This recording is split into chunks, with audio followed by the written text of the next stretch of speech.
Well, there's no point in hurrying now. I'm already 2 hours late as it is. Another minute or two isn't going to make any difference. I tried to call my wife from the office to tell her I'd be late because she worries a great deal about me. John, is that you? Yes, dear. Where have you been? You know I worry a great deal about you. Well, I tried to call, but... And you know what eating late does to your stomach. But the line was busy. Please, John, don't criticize. I'm sorry, dear. You know I worry about you only because I love you. My mother worried about me so much once that she took to her bed for 3 days. At the time, I thought of it as hypochondria. But my mother explained, rather firmly, in fact, that it was love. John, your mashed potatoes are getting cold. Love is not only guilt-producing, it's fattening. John! Step into my world, and welcome to it.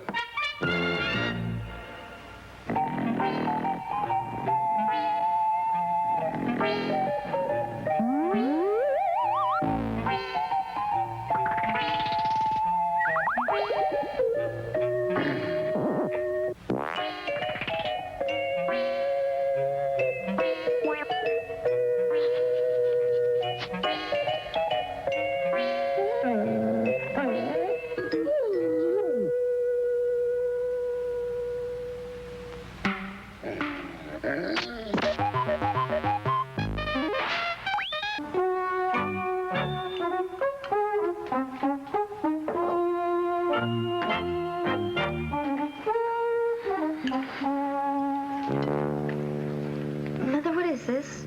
An hour ago, it was spinach souffle. I don't care for any, thank you. May I ask why? It tastes like gruel. I understand perfectly. How would you know what gruel tastes like? From reading Dickens. All his starving, mistreated, freezing, brave kids ever had to eat was gruel. Kept them alive, didn't it? Sometimes. Maybe you'll be one of the lucky ones.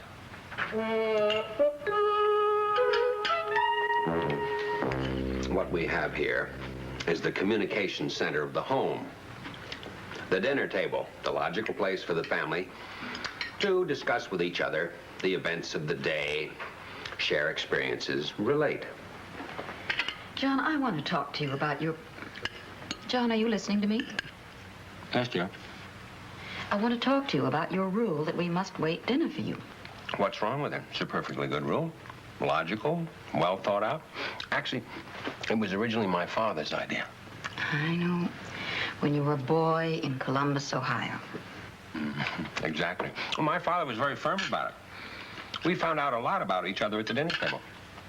Well, for example, what happened in school today? Briefly. Actually, today we didn't go to school. Our class went to the museum instead. Ah. Well, I'm glad to see that your education extends beyond the four walls of the classroom. Did you see any Rembrandts? No, but we saw a lot of naked statues.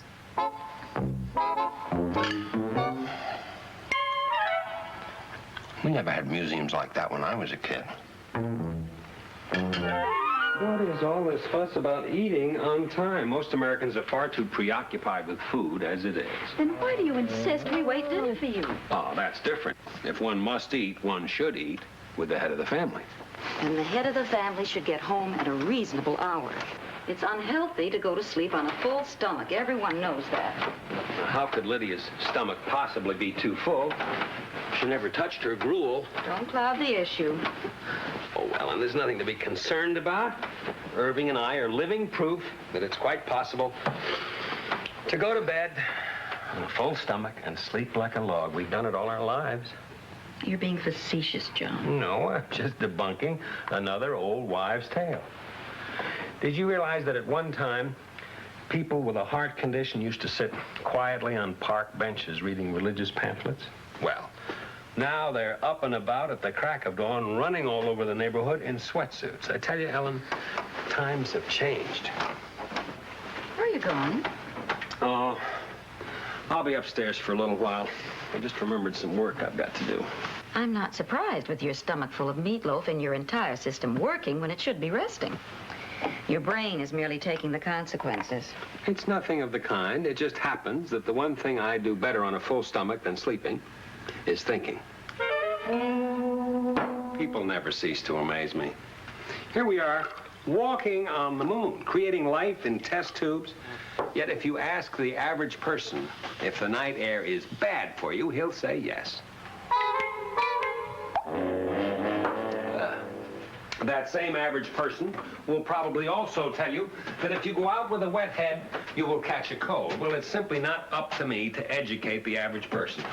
After all, I've got my hands full right here in my own home.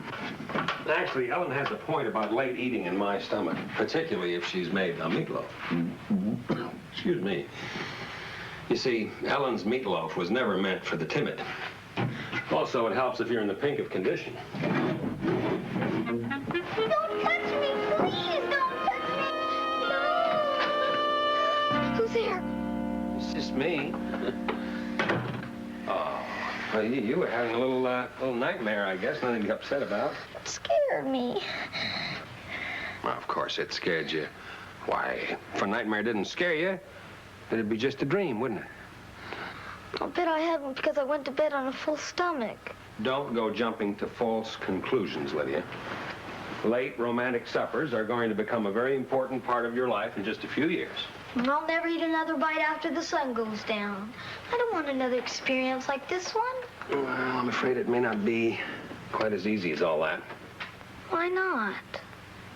To be perfectly truthful, nightmares run in our family. They do? Well, that's terrible. Well, it's better than some of the things that run in other families. Daddy, doesn't it ever worry you that we have such, well, strange people in our family? No. It does me. Actually, I'm very proud to say that some of the most fascinating characters I've met in my whole life have been relatives. Well, that's one way of looking at it, I guess. I've always had the feeling I'd be a little bit weird by the time I get to be 16. Oh, don't be silly. You're a perfectly normal kid. You're the right size. You're fairly intelligent. You have a healthy imagination. What was your nightmare about? A man in a black hat was chasing me around the house. He had green hair and hairy hands. And he kept screaming at me to stop running away because he wouldn't get me cooked in time for dinner. There. I told you you were normal. You see, that is a perfectly legitimate, first-class nightmare. Cut above most, I'd say. Thank you. It comes from a sense of the dramatic and the practical. Two traits closely associated with my side of the family. You take your great Aunt Hester, for example. She had a persistent nightmare that the house was filled with burglars prowling about, stealing everything they could get their hands on.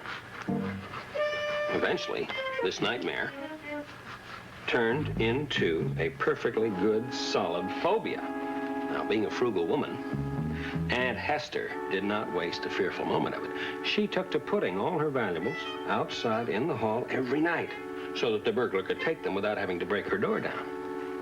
What's she doing with a surgical mask on her face? Was she a doctor? No, she was a coward. You see, Aunt Hester wasn't only afraid of being robbed. She was also afraid that the burglar would blow chloroform under her door through a tube. So she always left him a little note, just in case he missed the point. This is all I have. Please take it and don't use your chloroform, as this is absolutely all I have. You know, it's not a bad idea when you think about it. For someone who's afraid of being robbed or chloroformed by a burglar, I think it's a particularly brilliant idea.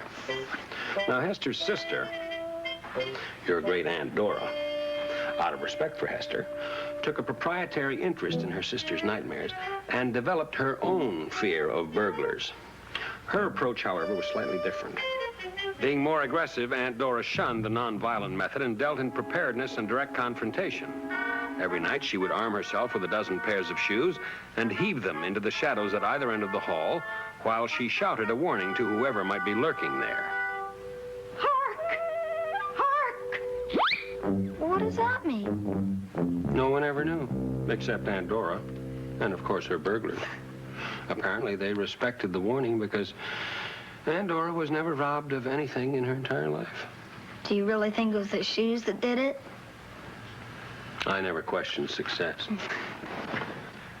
Now, you think you're ready to go back to sleep? I'm not sure.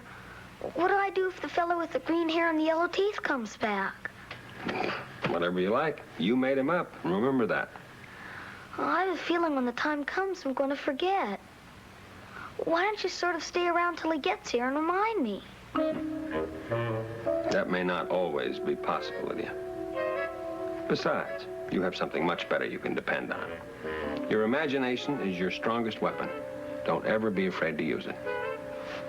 I don't have as much faith in it as you do. You're a Monroe, aren't you?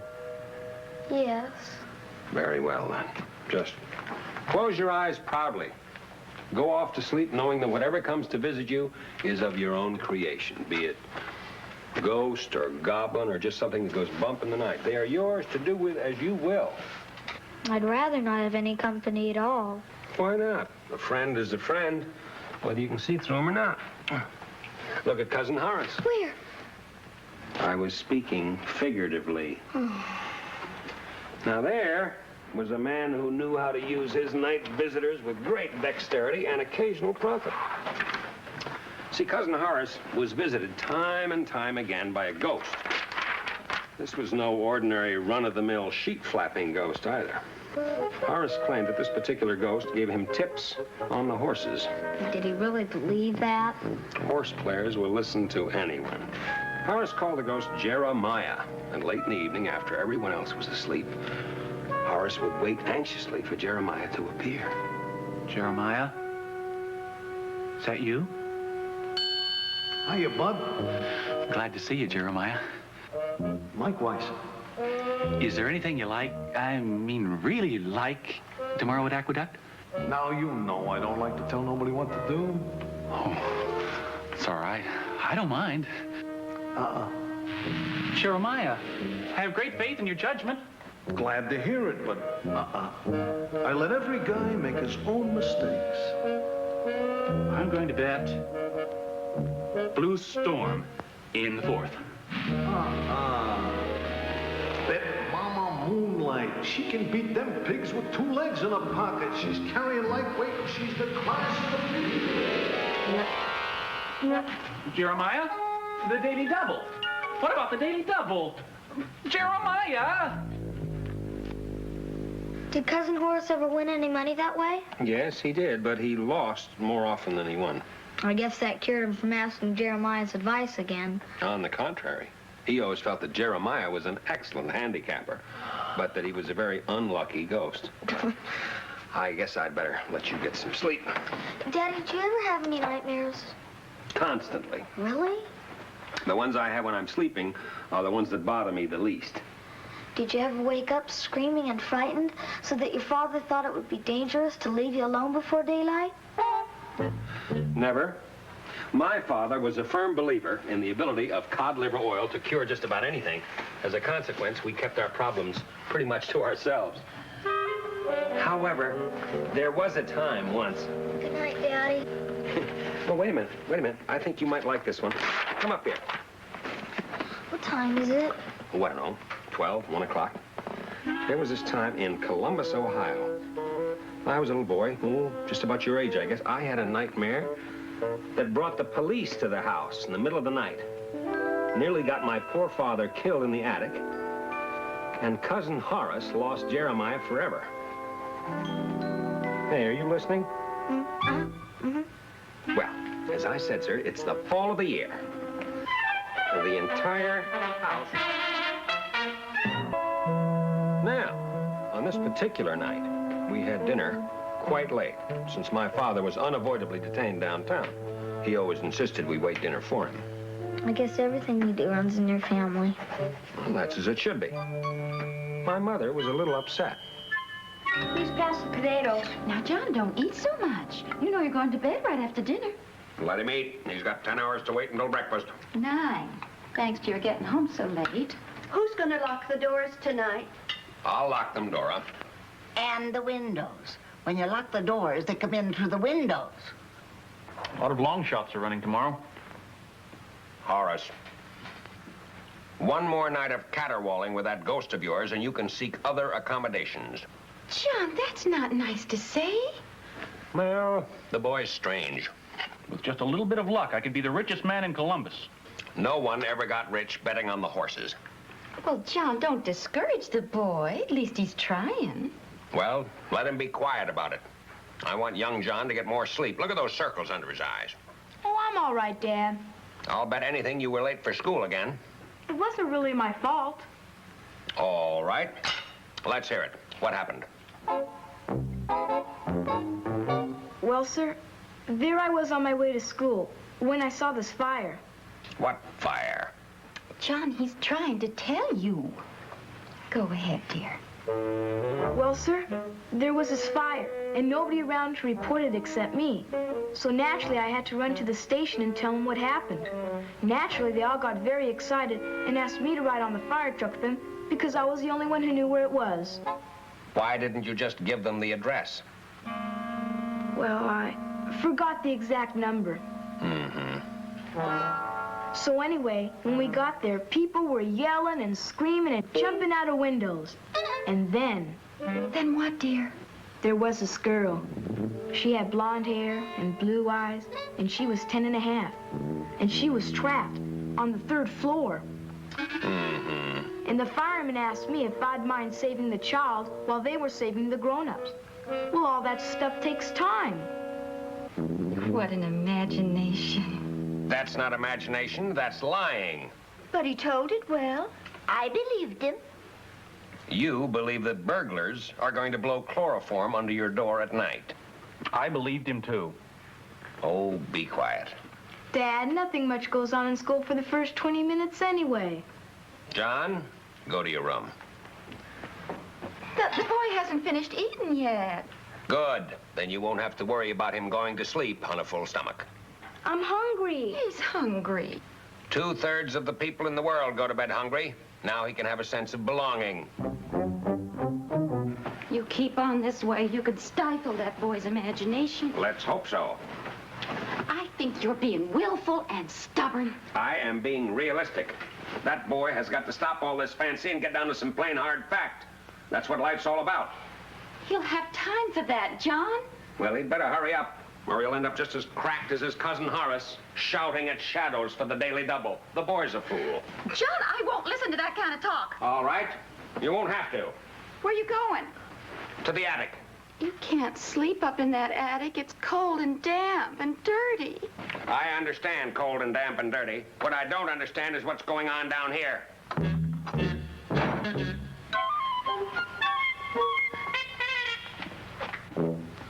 Good night, Hester.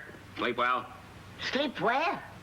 I haven't shut my eyes in 40 years.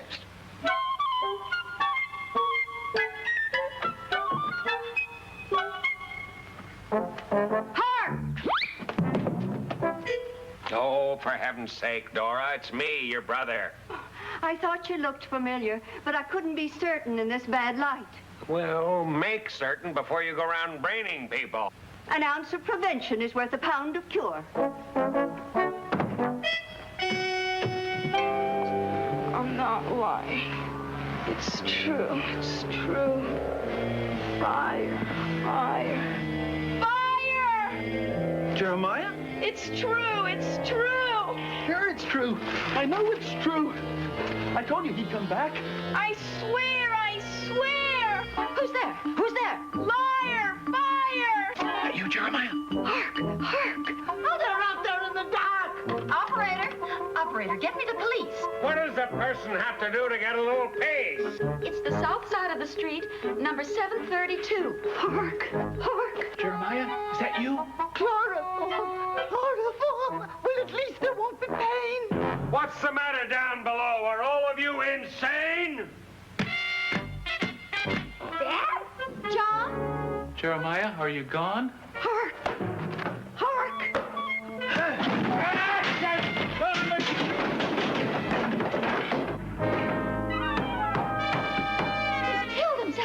He's killed himself. He's fallen on his head. I cannot stand this kind of noise. I wish that I was dead. All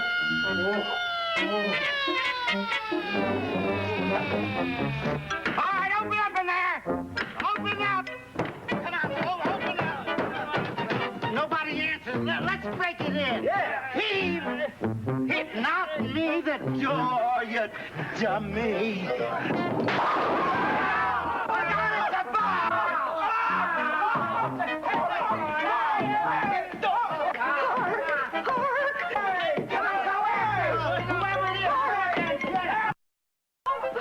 What in the name of all that's holy is going on here?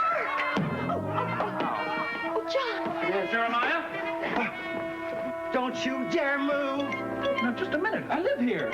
Now, let's don't sass the police department. Put him in a paddy wagon and keep him there. All right. One was throwing his shoes, and this one keeps fainting. You are a bad girl. Take him away. Take him away, too. You keep out of it. I'll go out and kill him. I'm sure glad Dad was awake. He'd never believe this. A weird group of dinglings I never hoped to see. Gives a fellow pause to think what fools these mortals be.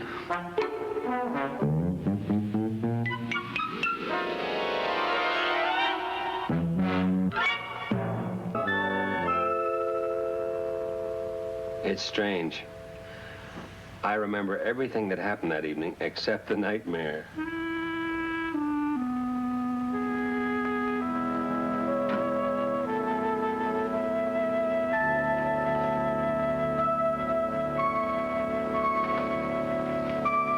Anyway, that's the way it was.